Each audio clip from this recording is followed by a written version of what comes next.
Hello hello hello Hello everyone, good morning. Madam, आवाज आवाज So in the previous lecture हम लोग ने देखा कि फॉर्मेट क्या है कंपनी फाइनल अकाउंट का। उसके बाद हमने वर्टिकल बैलेंस शीट देखा। वर्टिकल बैलेंस शीट के बाद हम बहुत लोग डिस्टर्बेंस मैम। वर्टिकल बहुत आवाज आ रहा है। तो जैसे हम लोग ने प्रीवियस लेक्चर में देखा कि फॉर्मेट क्या था कंपनी फाइनल अकाउंट का, वर्टिकल का कैसा था, एंड उसके बाद बैलेंस शीट हम लोग ने देखा, वो भी वर्टिकल देखा, रेवेन्यू स्टेटमेंट देखा, बैलेंस शीट देखा। अब लोग अभी हम लोग को एक क्वेश्चन नंबर 1 सॉल्व करना है। So it's question number 1। यहाँ पे आपको ट्रायल बैलेंस दिया हुआ है एज ऑन 31 मार्च 2020 का बैलेंस शीट का आपको फाइनेंशियल ये ट्रायल बैलेंस बना के दिया हुआ है। ये लोग ने आपको बोला है कि आप नॉर्मली ये बनाइए, वर्टिकल बैलेंस शीट बनाना है, वर्टिकल रेवेन्यू स्टेटमेंट बनाना है यहाँ पे। ठीक है, यहाँ पे आपको ये जो ट्रायल बैलेंस दिया हुआ है इसके बाद एडजस्टमेंट भी दिया होगा, तो आपको ट्रायल बैलेंस का ओनली 1 इफेक्ट देना है, बट एडजस्टमेंट का you have to give the 2 effects. Okay, so हम लोग देखते हैं 1 बाय 1। आप लोग आपके नोटबुक में लिखते जाइए कि कौन सा इफेक्ट किधर जाएगा, तो पोस्टिंग के टाइम पे आपको इतना एरर इशू नहीं होगा। ठीक है, जैसे कि फर्स्ट आपको बोला है कि stock as on April 1 2000, like यहाँ पे आपको बताया हुआ है, तो ये जो स्टॉक है दैट इज ओपनिंग स्टॉक, तो आप इसको अज्यूम करना कि ये जो स्टॉक है वो 2019 का ओपनिंग स्टॉक है। ठीक है, तो आप लोग यहाँ पे नोटबुक में लिखते चाहिए कि ये कहाँ जाएगा, इसका इफेक्ट कहाँ जाएगा। तो ये है opening stock. So opening stock कहाँ जाएगा हम लोगों ने डिस्कस किया था, बैलेंस शीट। यहाँ बैलेंस शीट में तो किधर भी नहीं आएगा क्योंकि बैलेंस शीट में क्लोजिंग स्टॉक जाता है, ये जो है वो ओपनिंग स्टॉक है। ठीक है, तो यहाँ के लिए आपको क्या करना पड़ेगा, ये जो जाएगा वो चेंजेस इन इन्वेंट्री में जाएगा, रेवेन्यू स्टेटमेंट में चेंजेस इन इन्वेंट्री में जाएगा, जहां पे आपको ओपनिंग माइनस क्लोजिंग करना रहेगा। नेक्स्ट आपको बोला है प्लांट एंड मशीनरी, ये मेरा फिक्स एसेट है, बैलेंस शीट में जाएगा, balance sheet fix asset tangible. उसके बाद आपको बोला है सेल्स रिटर्न, सेल्स रिटर्न किधर जाएगा, रेवेन्यू फ्रॉम ऑपरेशन में ही जाएगा आपको, लेकिन यहाँ पे क्या करना पड़ेगा, रेवेन्यू फ्रॉम ऑपरेशन में सेल्स माइनस सेल्स रिटर्न अगर होगा तो वो करना होगा, तो सेल्स आपको ढूंढना पड़ेगा इनकम साइड में, ये डेबिट साइड में है मतलब सेल्स रिटर्न है, आपको बताया हुआ है। तो आप क्या करोगे, आपको नोट्स टू अकाउंट्स प्रिपेयर करना पड़ेगा और बताना पड़ेगा कि आपका सेल्स का अमाउंट कितना है, उसमें से रिटर्न्स कितना है, तो आप माइनस करके आपको ले सकते हैं। क्लियर हुआ, आप लोग लिख रहे हो क्या? मैम, हाँ हाँ मैम, लिख रही। ठीक है, सो मैडम, नेक्स्ट इज रिकॉर्डिंग तो रहेगी। ओके। ठीक है, नेक्स्ट इज बिल्डिंग। बिल्डिंग मेरा टेंजिबल एसेट है तो वो फिक्स एसेट में जाएगा। वेजेस, वेजेस जो है वो एम्प्लॉय बेनिफिट है तो रेवेन्यू स्टेटमेंट में एम्प्लॉय बेनिफिट में जाएगा। परचेज, ये आपको मैंने बताया था रेवेन्यू स्टेटमेंट में परचेज का एक सेपरेट कॉलम है, आपने स्टॉक कितना परचेज किया है तो आपको वहां पे लेना है वो। उसके बाद कैरेज इनवर्ड, परचेज आपने किया रहेगा ना अगर, तो परचेज के टाइम पे मेरे को टैक्स वगैरह पे करना पड़ता है, टोल नाका वगैरह होता है, फ्रेट वगैरह होता है, ऑक्ट्राई होता है, वैसे ये कैरेज इनवर्ड है। तो जो कैरेज इनवर्ड है वो परचेज के हिसाब से ही होता है, लेकिन है तो आपका एक्सपेंसेस ही, बट आपके पास ऑप्शन नहीं है यहाँ पे। रेवेन्यू स्टेटमेंट का जो सेपरेट हेड है रेवेन्यू स्टेटमेंट में वो आपको नहीं मिलेगा, इसका आपको एक अदर एक्सपेंसेस का हेड मिलेगा, तो आपको ये अदर एक्सपेंसेस में लेना है। तो परचेज का सेपरेट हेड है बट कैरेज इनवर्ड का सेपरेट हेड नहीं है, तो कैरेज इनवर्ड आपको अदर एक्सपेंसेस में लेना है।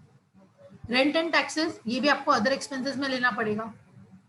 सन्ड्री डेटर्स, डेटर्स आप कहाँ पे लोगे, डेटा से मैंने आपको बताया था ट्रेड रिसीवेबल है हमारे पास, बैलेंस शीट में अगर आप जाओगे एसेट साइड पे तो वहाँ पे ट्रेड रिसीवेबल था, ट्रेड रिसीवेबल में आपको 2 चीजें लेनी है, डेटर और बिल रिसीवेबल, तो डेटर का अमाउंट वहां पे जाएगा।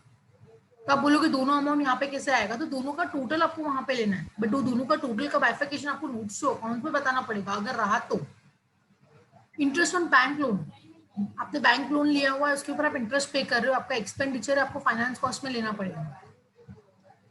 उसके बाद एडवर्टाइजमेंट एक्सपेंसेस, ये एडवर्टाइजमेंट का एक्सपेंसेस का अगर आप देखोगे तो रेवेन्यू हेड में, रेवेन्यू का जो हेड है वहां पे आपको एडवर्टाइजमेंट के लिए सेपरेट हेड नहीं है, तो आपको ये अदर सोर्स में अदर एक्सपेंसेस में लेना पड़ेगा। मतलब आपके पास अभी अदर एक्सपेंसेस के 2-3 आइटम आपने जो देखे आपको सब एड ऑन करके लेना पड़ेगा। यहाँ पे अदर एक्सपेंसेस में आप डायरेक्टली अमाउंट ले सकते हो, पर वो टोटल का बाइफिकेशन आपको अदर नोट्स टू अकाउंट्स में बताना पड़ेगा। जैसे कि कैरेज इनवर्ड था, रेंट एंड टैक्सेस था, वो आपको एड ऑन करके एडवर्टाइजमेंट एक्सपेंसेस है, ये सब आपको ऐड करना पड़ेगा। और भी होगा जैसे कि बेड डेप आ रहा है, देखो नीचे एडवर्टाइजमेंट के नीचे बेड डेप है, तो बेड डेप पे आपको क्या करना पड़ेगा, वहां पे ही लेना पड़ेगा। उसके बाद कैश एट बैंक, हम लोग ने ऑलरेडी डिस्कस किया है कि बैलेंस शीट में आपके पास कैश के लिए अलग सेपरेट हेड है, करंट एसेट के अंदर, बैलेंस शीट में एसेट साइड के अंदर करंट एसेट में आपके पास कैश एंड कैश इक्विवेलेंट होगा, तो आपको कैश एंड बैंक वहां पे ही लेना है, कैश एंड कैश इक्विवेलेंट जो भी रहेगा। उसके बाद यहाँ पे आपको पता है डिस्काउंट अलाउड। देखो अभी डिस्काउंट अलाउड आया है, डिस्काउंट अलाउड मतलब आपका एक्सपेंडिचर है, एक्सपेंडिचर अदर एक्सपेंसेस में लेना है, लेकिन आपको डिस्काउंट अलाउड के टाइम पे आपको सोचना पड़ेगा कि क्या डिस्काउंट रिसीव है क्या। तो आप क्या करोगे, डिस्काउंट अलाउड तो मेरा अदर एक्सपेंसेस में जाएगा, लेकिन आप क्रेडिट साइड पे आप जाके चेक कर सकते हो कि डिस्काउंट रिसीव है क्या, चेक कर सकते हो यस डिस्काउंट रिसीव भी हुआ है। तो यहाँ पे आपको नेट इफेक्ट देना पड़ेगा, दैट इज डिस्काउंट अलाउ जो हुआ है वो 4050 हुआ है। कितना हुआ है, 4050। उसमें से आपको डिस्काउंट रिसीव जो हुआ है वो हुआ है 2800। आपको यहाँ पे नेट डिस्काउंट अलाउड कितना गया आपके जेब से वो आपको बताना पड़ेगा कि 4050 मैंने डिस्काउंट दिया है और उसमें से 2800 मुझे रिकवरी हो गया है, तो नेट कितना गया वो आपको बताना पड़ेगा माइनस करने के बाद। तो net discount allowed minus discount receive आपको जो करना है वो आप अदर सोर्स अदर एक्सपेंसेस के हेड में ही करोगे आप नोट्स टू अकाउंट्स में। उसके बाद इन्वेस्टमेंट है, ये इन्वेस्टमेंट आपका लॉन्ग टर्म इन्वेस्टमेंट है, तो आपको बैलेंस शीट एसेट साइड पे लॉन्ग टर्म इन्वेस्टमेंट दिखेगा, वहां पे जाके आपको लिखना है। उसके बाद फर्नीचर एंड फिटिंग, अगर आप देखोगे फर्नीचर एंड फिटिंग तो ये भी क्या है, ये आपका टेंजिबल एसेट है। तो balance sheet current like balance sheet में अगर आप जाके देखोगे तो नॉन करंट एसेट के अंदर आपको टेंजिबल एसेट दिखेगा, that is your fix asset, तो वहां पे आप टेंजिबल एसेट में इसको आप ले सकते हो। उसके बाद आपको ऑडिट फीस बोला है, ऑडिट फीस आपका एक्सपेंडिचर है, तो एक्सपेंडिचर है तो आप कहाँ लोगे, अदर एक्सपेंसेस में लोगे, आपके पास दूसरा कोई हेड ही नहीं है। उसके बाद इंश्योरेंस प्रीमियम है, इंश्योरेंस प्रीमियम जो है वो भी आपका एक्सपेंडिचर है, तो एक्सपेंडिचर जो है वो आप कहाँ पे लोगे, अदर एक्सपेंसेस में ही लेना पड़ेगा, और कोई हेड नहीं है आपके पास, तो अगर एक्सपेंसेस का कोई हेड नहीं मिल रहा है तो आप अदर एक्सपेंसेस में उसको हेड ऑन पे ले सकते हैं। उसके बाद आपको नेक्स्ट बोला है ट्रैवलिंग एक्सपेंसेस, तो ट्रैवलिंग एक्सपेंसेस मतलब क्या, वो भी खर्चा हो रहा है, तो खर्चा हो रहा है तो आप अदर एक्सपेंसेस में ले लीजिए।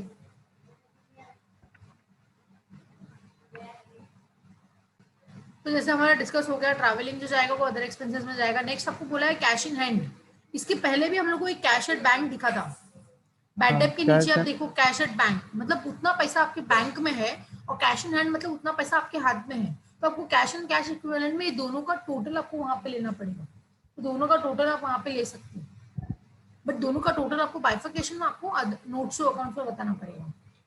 नेक्स्ट फिर आ रहा है सैलरी, सैलरी आपका एम्प्लॉय बेनिफिट एक्सपेंसेस है, तो आपके लिए जो खर्चा है एम्प्लॉय का बेनिफिट है, तो आपको उसको क्या लेना पड़ेगा, एम्प्लॉय बेनिफिट एक्सपेंडिचर आपके पास हेड है वहां पे आप ले सकते हो। इसके ऊपर भी हम लोग को वेजेस मिला था टॉप 5, ऊपर से 5th वन वेजेस, तो वेजेस एंड सैलरी दोनों स्टाफ वेलफेयर में ही जाएगा, सॉरी एम्प्लॉय बेनिफिट एक्सपेंसेस में ही जाएगा, तो आपको दोनों का टोटल करके वहां पे लिखना है। So we have done with the debit side, कौन सा किधर जाएगा हम लोगों ने ऑलरेडी डिस्कस कर लिया है, ठीक है। आपको अभी क्रेडिट साइड की बात करते हैं कि क्रेडिट साइड का इफेक्ट कहाँ जाएगा। सो क्रेडिट साइड का अगर आप देखोगे तो क्रेडिट साइड में आपको बताया है कि शेयर कैपिटल, तो शेयर कैपिटल कहाँ जाएगा, ये लाइबिलिटी साइड में इक्विटी शेयर कैपिटल में जाएगा, कहाँ जाएगा, इक्विटी शेयर कैपिटल में जाएगा। उसके बाद बोला है डिस्काउंट रिसीव, डिस्काउंट रिसीव हम लोग ने ऑलरेडी अदर एक्सपेंसेस में ले लिया है, उसको माइनस करने के बाद उसके बाद आपको बोला है सेल्स, सेल्स कहाँ जाएगा, रेवेन्यू फ्रॉम ऑपरेशन, आपको सेल्स में से सेल्स रिटर्न माइनस करना है, तो आपको रेवेन्यू फ्रॉम ऑपरेशन मिल जाएगा। उसके बाद नेक्स्ट बोला है इनकम फ्रॉम इन्वेस्टमेंट, मैंने इन्वेस्टमेंट किया था उधर से मुझे इनकम आ रहा है, तो ये आपका अदर एक्सपेंसेस अदर इनकम में जाएगा, ये किधर जाएगा, अदर इनकम में जाएगा, ये आपने इन्वेस्टमेंट जो किया हुआ है उसमें से आपको इनकम आ रहा है, मतलब जो रेवेन्यू फ्रॉम इनकम जो रेवेन्यू फ्रॉम ऑपरेशन आपको दिख रहा था रेवेन्यू स्टेटमेंट में वो आपका सेल्स का इनकम था, उसके नीचे जो आपको अदर इनकम दिख रहा है वहां पे जाएगा, ये इनकम फ्रॉम इन्वेस्टमेंट कहाँ जाएगा, अदर इनकम में जाएगा। उसके बाद आपको बोला है परचेज रिटर्न, तो आपको यहाँ पे ध्यान रखना है कि परचेज में से भी परचेज रिटर्न माइनस करके आपको लिखना पड़ेगा। आप देख सकते हो ऊपर से 6th वन डेबिट साइड में 6th का ऑप्शन आपको दिखेगा यहाँ पे परचेज, तो जो परचेज दिख रहा है उसमें से आपको परचेज रिटर्न माइनस करना है और नेट परचेज आपको रिकॉर्ड करना पड़ेगा।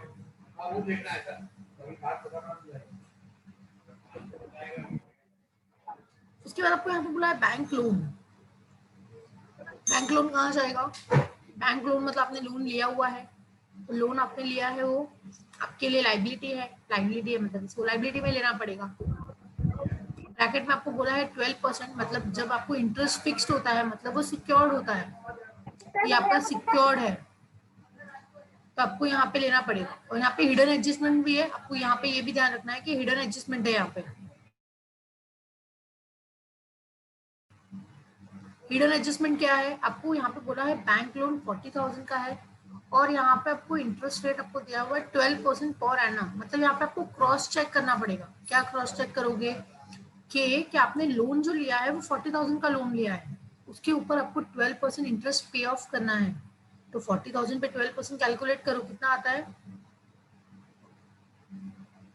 40,000 पे 12% कैलकुलेट करना है, 4,800। 4,800 मेरा इंटरेस्ट ऑन बैंक लोन आ रहा है। अभी आप क्या करोगे, ये आपको अमाउंट तो पता चला कि बैंक लोन का जो इंटरेस्ट है 4,800 आ रहा है, लेकिन उसमें से 4,800 में से आपने कुछ इंटरेस्ट पे ऑफ किया है क्या, वो कैसे पता चलेगा? वो आप डेबिट साइड में जाके चेक कीजिए, आपको किधर इंटरेस्ट ऑन बैंक लोन दिख रहा है क्या? Yes ma'am, 4,000। 4,000 मुझे दिख रहा है इंटरेस्ट ऑन बैंक लोन। मतलब यहाँ पे आपको ये समझना है कि मेरा बैंक लोन का जो इंटरेस्ट आ रहा है वो 4,800 आ रहा है, लेकिन 4,800 में से 4,000 मैं ऑलरेडी पे ऑफ कर चुकी हूँ, मुझे डेबिट साइड में दिख रहा है। मतलब यहाँ पे 800 रुपये बाकी है, 800 पेबल है। तो 800 इज पेबल। पेबल मतलब उसको आप आउटस्टैंडिंग बोल सकते हो। तो ये जो आपका हिडन एडजस्टमेंट था, इसका आपको दो इफेक्ट देना पड़ेगा। एक तो आपको क्या करना पड़ेगा, इंटरेस्ट ऑन बैंक लोन जो 4,000 दिख रहा है उसमें आपको 800 ऐड करना पड़ेगा एज आउटस्टैंडिंग, ये आपको एक एक्सपेंसेस हो गया। दूसरा इफेक्ट कहाँ तो गया, दूसरा इफेक्ट आपको बैलेंस शीट में देना पड़ेगा। बैलेंस शीट में आपके पास जो ट्रेड पेबल के नीचे अदर करंट लायबिलिटी था, उसके नीचे आप बता सकते हो कि मेरा outstanding interest on bank loan है 800, 40,000 नहीं, सिर्फ 800, बिकॉज मेरा जो 40,000 पे 12% कैलकुलेट किया था तो वो 4,800 आ रहा था, बट उसमें से 4,000 मैं ऑलरेडी पे ऑफ कर चुकी हूँ, तो बचा 800। तो जो 800 बचा है उसके ऊपर ही मुझे उसका इफेक्ट देना है, दो इफेक्ट। उसके बाद नेक्स्ट आपको बोला है सन्ड्री क्रेडिटर्स। सन्ड्री क्रेडिटर मतलब ये ट्रेड पेबल होगा। ट्रेड पेबल के अंदर दो चीजें आती हैं, एक तो क्रेडिटर का अमाउंट आएगा और एक बिल्स पेबल का अमाउंट आएगा।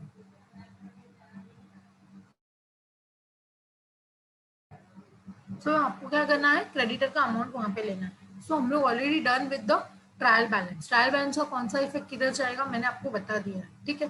अभी हम लोग एडजस्टमेंट देखते हैं। एडजस्टमेंट का आपको दो इफेक्ट देना है, ये आपका एडिशनल इन्फॉर्मेशन है, दैट इज योर एडजस्टमेंट।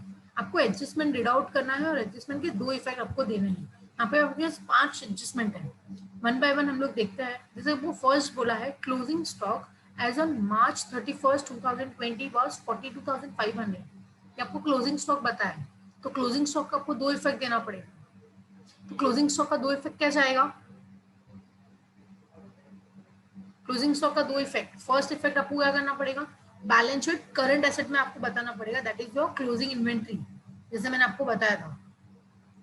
तो क्लोजिंग स्टॉक का दो इफेक्ट आएगा, क्या क्या आएगा, एक तो बैलेंस शीट करंट एसेट में क्लोजिंग इन्वेंट्री आपको बताना पड़ेगा 42,500, ये मेरा फर्स्ट इफेक्ट हो गया। बट सेकंड इफेक्ट कहाँ जाएगा, सेकंड इफेक्ट आपको रेवेन्यू फ्रॉम ऑपरेशन में लेना पड़ेगा, that is opening minus closing जो हम लोग करते हैं, that is the changes in inventory.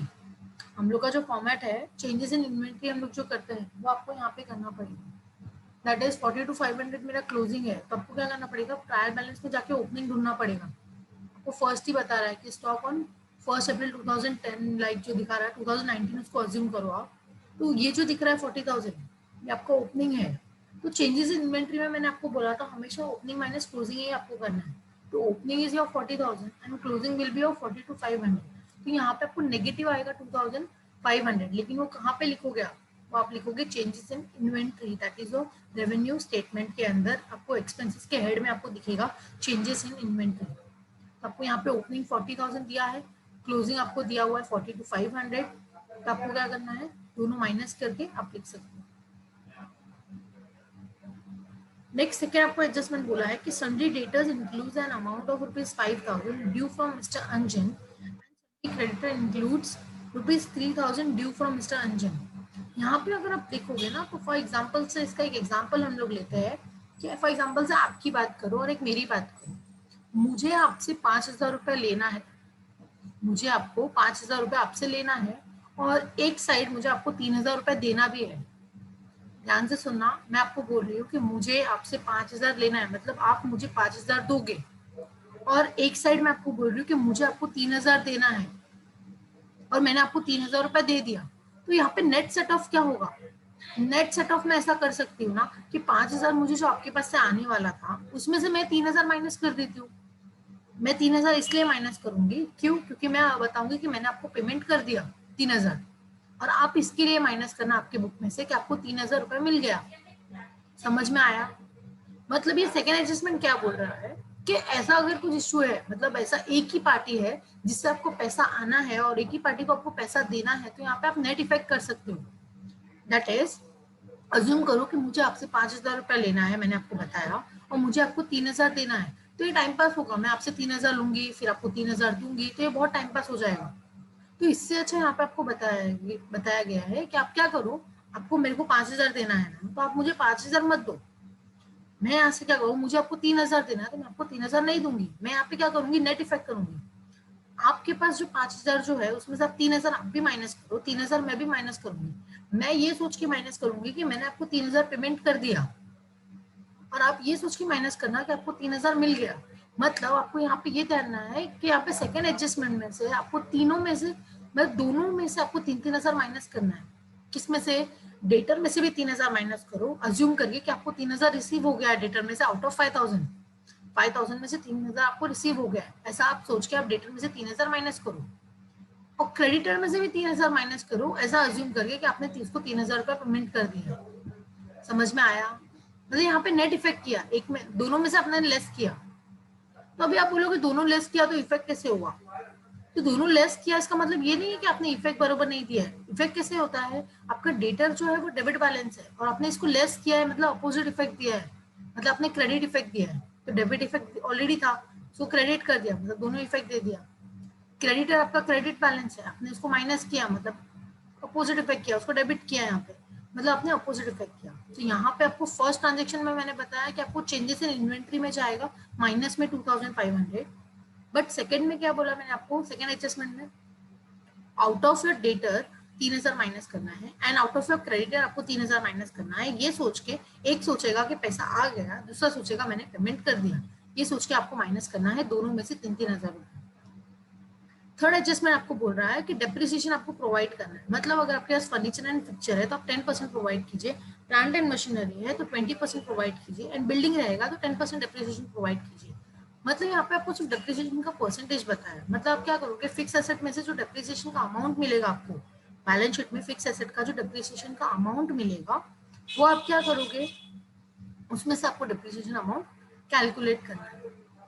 तो डिप्रिसिएशन कैलकुलेट करने के आपको दो इफेक्ट देना पड़ेगा, बिकॉज ये एडजस्टमेंट है। दो इफेक्ट क्या दोगे, एक तो आप फर्नीचर में से खुद से माइनस करो, मतलब एक फिक्स एसेट से माइनस होगा, डिप्रिसिएशन का दो इफेक्ट बता रही हूँ, एक फिक्स एसेट से माइनस करना है, दूसरा आपको रेवेन्यू फ्रॉम ऑपरेशन में, सॉरी रेवेन्यू स्टेटमेंट आपको जो दिखेगा वहाँ पे एक डिप्रिसिएशन एंड अमोर्टाइजेशन था, तो वहाँ पे डिप्रिसिएशन के कॉलम में आप ये तीनों का टोटल वहाँ पे लेके जा सकते हैं। तो डिप्रिसिएशन का दो इफेक्ट मैंने आपको बताया, एक तो रेवेन्यू स्टेटमेंट में जाएगा और एक बैलेंस शीट में जाएगा, बैलेंस शीट में एसेट में से लेस होगा, और सेकेंड इफेक्ट क्या बताया हुआ है, डेप्रिसिएशन और अमोर्टाइजेशन का एक सेपरेट हेड है, वहां पे आपको टोटल करके लिखना है। फोर्थ आपको बोला है सैलरी आउटस्टैंडिंग। अभी आप अगर यहाँ पे देखोगे तो सैलरी आउटस्टैंडिंग है, तो अभी आपको क्या करना है, आउटस्टैंडिंग है मतलब दो इफेक्ट देना पड़ेगा। दो इफेक्ट मतलब सैलरी में एक तो ऐड करो आउटस्टैंडिंग करके 12,450, मतलब सैलरी का जो अमाउंट होगा, अमाउंट कितना दिख रहा है आप देखो यहाँ पे डेबिट साइड में लास्ट लाइन, सैलरी का टोटल अमाउंट कितना दिख रहा है आपको, सैलरी का टोटल अमाउंट 1,37,550 आपको टोटल अमाउंट दिख रहा है। उसमें आपको ये लास्ट एडजस्टमेंट जो आपको बोल रहा है, ये फोर्थ वन, कि उसमें से 12,450 आपका आउटस्टैंडिंग है। तो आउटस्टैंडिंग हम लोग हमेशा ऐड करते हैं एक्सपेंसेस में, और एक लाइबिलिटी साइड में करंट लाइबिलिटी में हम लोग उसको शो ऑफ करते हैं। तो उसका दो इफेक्ट क्या जाएगा, लाइबिलिटी में हम लोग को लेना है, अदर करंट लाइबिलिटी में आउटस्टैंडिंग ऑन सैलरी बताना है 12,450, और अगर आप याद रखोगे तो अदर करंट लाइबिलिटी के अंदर एक और आउटस्टैंडिंग था 800 रुपीज का, इंटरेस्ट ऑन बैंक लोन, याद आया, इंटरेस्ट ऑन बैंक लोन जो आउटस्टैंडिंग था 800 रुपीज, उससे आपको other Yes, yes. Current liability में ही लेना है। तो अदर करंट लाइबिलिटी के अंदर दो आउटस्टैंडिंग हो गया, एक तो सैलरी का आउटस्टैंडिंग हो गया और interest interest on bank loan का आउटस्टैंडिंग होगा। बट आउटस्टैंडिंग जब हम लोग क्रिएट करते हैं, यहाँ पे आउटस्टैंडिंग हम लोग जब बताते हैं तो उसका सेकेंड इफेक्ट भी देना पड़ेगा एक्सपेंसेस में ऐड करने का। कोई भी टाइप का आउटस्टैंडिंग होने दो, एक तो करंट टाइप लाइबिलिटी में ले लो और एक एक्सपेंसेस में उसको ऐड करके बता दो, तो सैलरी में ऐड हो जाएगा। फिर आपको फिफ्थ बोला है कि provide 2% discount on debtor and create a provision for doubtful debt at 5% on debtor. मतलब आपके पास जो डेटर का अमाउंट होगा, क्या बोल रही हूँ मैं, आपके पास जो डेटर का अमाउंट होगा उसमें से आपको लेना है, मतलब डेटर का अमाउंट कितना है। तो डेटर का अमाउंट, एक काम कीजिए आप यहाँ पे जाके बताइए डेबिट साइड में डेटर का अमाउंट कितना दिख रहा है आपको।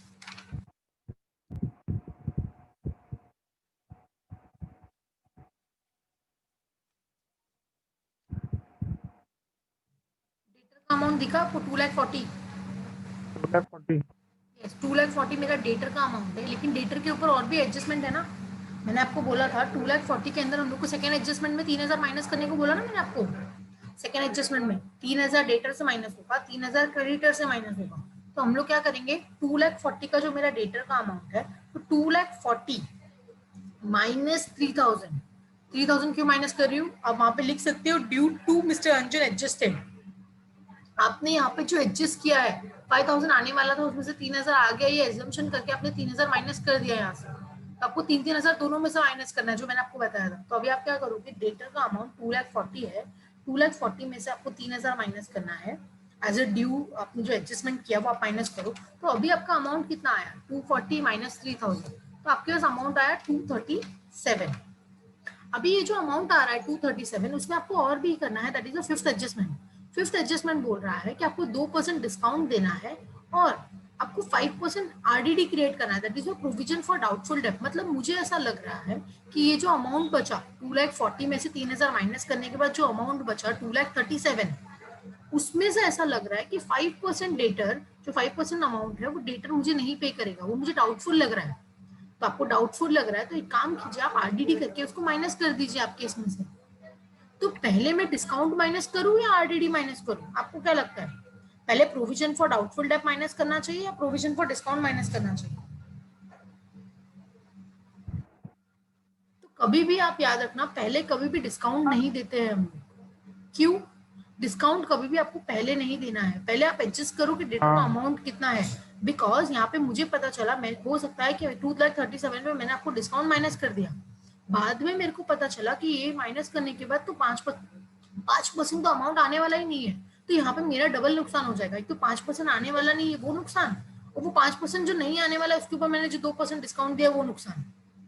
तो कभी भी याद रखना, डिस्काउंट हम लोग पहले नहीं देते हैं। तो प्रोविजन आप माइनस कर लीजिए, 2,37,000 पे आप क्या करोगे, आपको 5% अप्लाई करना है। तो आपको यहाँ पे अमाउंट मिलेगा, क्या मिलेगा आपको, एक अमाउंट मिलेगा, वो आपको माइनस करना है। उसके बाद जो अमाउंट मिलेगा उसके ऊपर आपको 2% डिस्काउंट माइनस करना है। तो हमेशा याद रखना, डिस्काउंट हम लोग हमेशा आरडीडी माइनस करने के बाद देते हैं। मतलब आपको जब कंफर्म हो जाओ कि डेटर से आपको पूरा अमाउंट आने वाला है, तभी आप वो अमाउंट माइनस कर सकते हो। अभी यहाँ पे तो डाउटफुल लग रहा है कि 5% नहीं आएगा, मतलब अभी आप क्या करोगे, 2,37,000 का जो अमाउंट बचा उसमें से 5% माइनस कीजिए। तो जो अमाउंट आएगा उसमें आप 2% बाद में माइनस कीजिए एज ए डिस्काउंट, क्योंकि अभी कंफर्म हो गया कि इतना पैसा तो आने वाला ही है, तो जितना आने वाला है उसके ऊपर आप डिस्काउंट प्रोवाइड कर दीजिए। तो जो नहीं आने वाला है उसके ऊपर डिस्काउंट नहीं देना, नहीं तो डबल नुकसान हो जाएगा आपका। क्लियर हो गया आप लोगों को ये पॉइंट। Yes ma'am. ओके, तो हम Yes, लोग एक ma'am. एक पोस्टिंग देख लेते हैं कि पोस्टिंग किस तरह से करना है। तो ये देख सकते हो आप, ये आपका जो, ये देखो यहाँ पे मैंने क्लोजिंग आपको बताया हुआ, एडजस्टमेंट का आपको बाइफिकेशन बताया कि किस तरह से करना है। आप लोग लिख रहे हो तो आप इसको नोट डाउन कर सकते हो।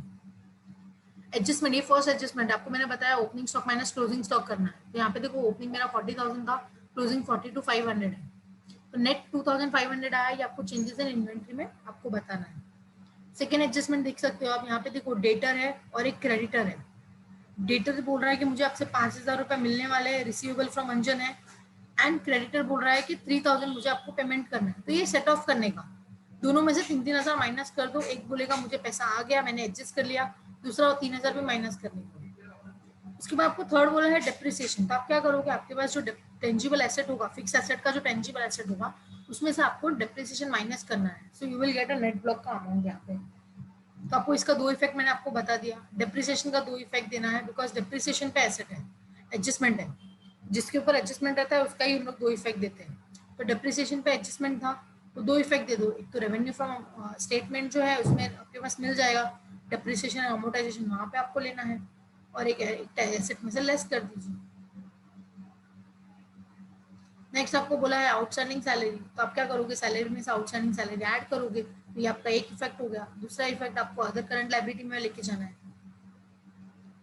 ये फिफ्थ वाला हो गया। देखो यहाँ पे मैंने करके बताया आपको, डेटर का अमाउंट है मेरा 2,40,000, उसमें से ड्यू फ्रॉम इंजन जो है वो एडजस्ट किया आपने 3,000, वो आपने माइनस कर लिया, तो जो भी अमाउंट कैलसी पे आएगा दैट इज 2,37,2,37 पे आपको 5% अप्लाई करना है, तो जो भी अमाउंट आएगा दैट इज 11,850 आपका आरडीडी का अमाउंट आ रहा है। RDD is reserve for doubtful डेब्ट, that is provision for doubtful डेब्ट भी बोल सकते हैं, क्योंकि प्रोविजन एंड रिजर्व दोनों एक ही है।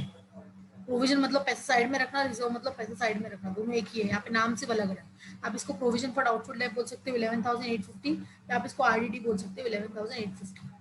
उसके बाद आप क्या करोगे, 240 में से 3,000 माइनस करो, 11,850 माइनस करो, जो स्क्रीन पे आपके पास जो अमाउंट आएगा उसके ऊपर आपको 2% डिस्काउंट देना है। तो जो डिस्काउंट का अमाउंट आ रहा है दैट इज 4,503 रुपीज आ रहा है। तो अभी आप क्या करोगे, 240 में से इतना सब अमाउंट माइनस करो, तो आपको नेट डेटर का अमाउंट मिल गया दैट इज 2,20,647।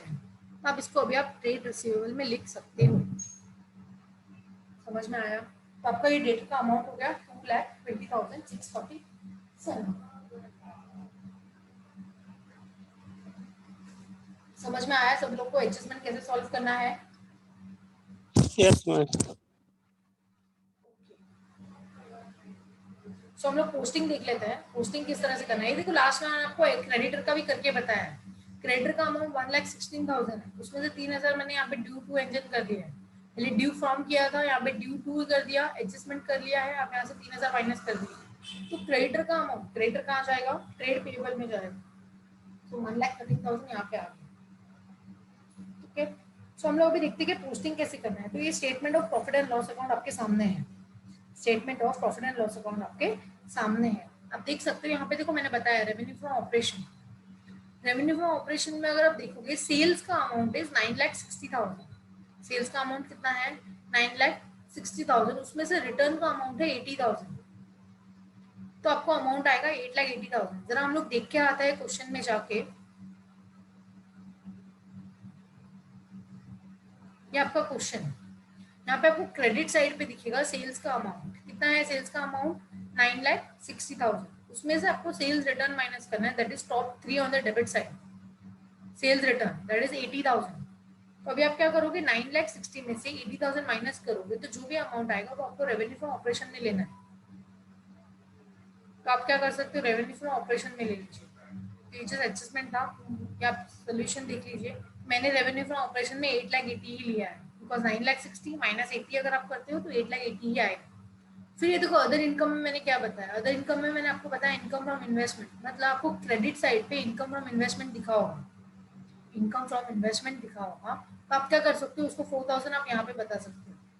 तो अभी आपको टोटल इनकम बताना है, मतलब मेरा रेवेन्यू इनकम जो है वो 8,40,000 आया, अदर इनकम मेरा जो इनकम फ्रॉम इन्वेस्टमेंट है 4,000 वो आया, तो टोटल इनकम मेरा कितना हो गया, टोटल इनकम आपका हो गया 8,84,000। अभी इसमें से आपको क्या करना है, 8,84,000 में से आपको आपके एक्सपेंसेस माइनस करना है।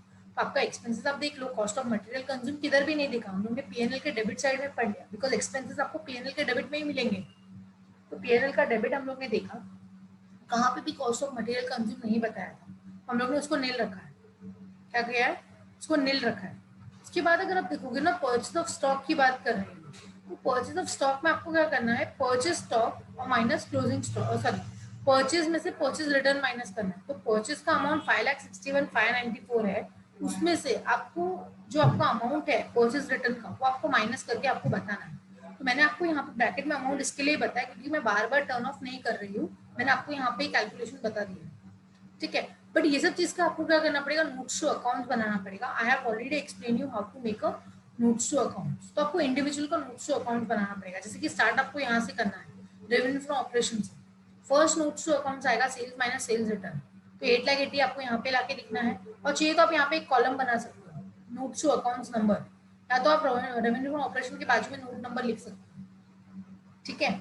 अदर इनकम का एक ही है, तो आप यहाँ पे ब्रैकेट में डाल के आप यहाँ पे 4,000 लिख सकते हो, वो भी चलेगा, अदरवाइज इसका भी नोट्स टू अकाउंट बना सकते हो। नोट्स टू अकाउंट कब बनाने का, जब दो तीन रहेंगे, एक रहेगा तो नोट्स टू अकाउंट बना के कोई मेंटेन मतलब नहीं है, 2-3 रहेगा तो आप बना सकते हो। फिर परचेज की बात की, परचेज में से परचेज रिटर्न आपको माइनस करना है, so you will get a amount over there. उसके बाद चेंजेस इन इन्वेंट्री की बात चल रही है, चेंजेस इन इन्वेंट्री मतलब अभी हम लोग ने ऑलरेडी देखा कि ओपनिंग स्टॉक में से क्लोजिंग स्टॉक माइनस करना है, तो एडजस्टमेंट मैंने आपको बताया था, देखो सॉल्व करके कि 2500 नेगेटिव आ रहा है, मतलब मेरा ओपनिंग 40,000 था, क्लोजिंग 42,500 था, तो मेरा अमाउंट जो आया 2500 नेगेटिव आया। जब आप इसको कैलसी करोगे ना, तो आपको यहाँ पे सोचना पड़ेगा कि ये ऑलरेडी माइनस में है, ये आपका अमाउंट जो आया है चेंजेस इन इन्वेंटरी का, ये अमाउंट माइनस 2500 आया, पर हम लोग एक्सपेंसेस भी तो माइनस कर रहे हैं, हम लोग एक्सपेंसेस भी तो माइनस कर रहे हैं, तो यहाँ पे क्या होगा, आपको मैक्स का फॉर्मूला अप्लाई करना पड़ेगा, माइनस माइनस इज प्लस। तो यहाँ पे आप क्या करोगे, आपको सब चीजें माइनस करनी है, बट ये आपको ऐड करना पड़ेगा 2500। अदरवाइज कैलसी पे जैसा दिया है, आप सिटीजन का कैलसी यूज कर रहे हो, तो आपको अगर लेफ्ट साइड पे देखोगे ना, तो प्लस और माइनस का एक कॉलम होता है, एक छोटा सा, तो अमाउंट प्रेस करने के बाद वो भी बटन दबा सकते हो, तो आपको आइडिया आ जाएगा कि क्या है। ठीक है, फिर नेक्स्ट आपको बोला है एम्प्लॉय बेनिफिट एक्सपेंसेस। तो हमारे पास एम्प्लॉय बेनिफिट एक्सपेंसेस में हम लोग ने यहाँ पे 3 चीजें ली है, ऑलरेडी 2 ही चीजें हैं एम्प्लॉय बेनिफिट एक्सपेंसेस के अंदर, 2 ही है, तो वेजेस का अमाउंट है और एक सैलरी का अमाउंट है। तो तीसरा क्या लिया मैंने, एक वेजेस का अमाउंट लिया और एक सैलरी का अमाउंट लिया, तीसरा मैंने आउटस्टैंडिंग ऐड किया है, आउटस्टैंडिंग सैलरी जो था 12,450 एडजस्टमेंट में, फोर्थ एडजस्टमेंट, वो मैंने यहाँ पे ऐड किया है, मतलब 1,37,550 मेरा वेजेस का अमाउंट हो गया।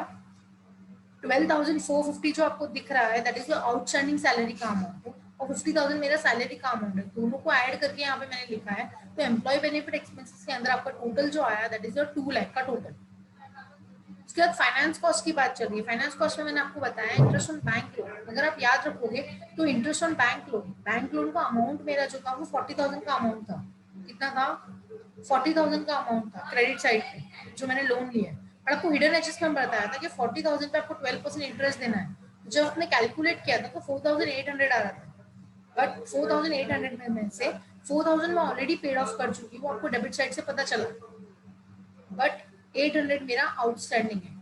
कैसे पता चला, 4,800 पे करना था मैंने, 4,000 ही पे किया, तो 800 मेरा आउटस्टैंडिंग है, तो इसका 2 इफेक्ट दे दो, एक तो आप इसमें ऐड करो, दूसरा क्या करोगे अदर करंट लाइबिलिटी में आप उसको ले सकते हो। फिर डेप्रिसिएशन का लेना है, अदर एक्सपेंसेस का टोटल आपको लेना है, तो you will get a profit from ordinary business. So we'll continue in the next lecture. So balance sheet will be covered in the next lecture.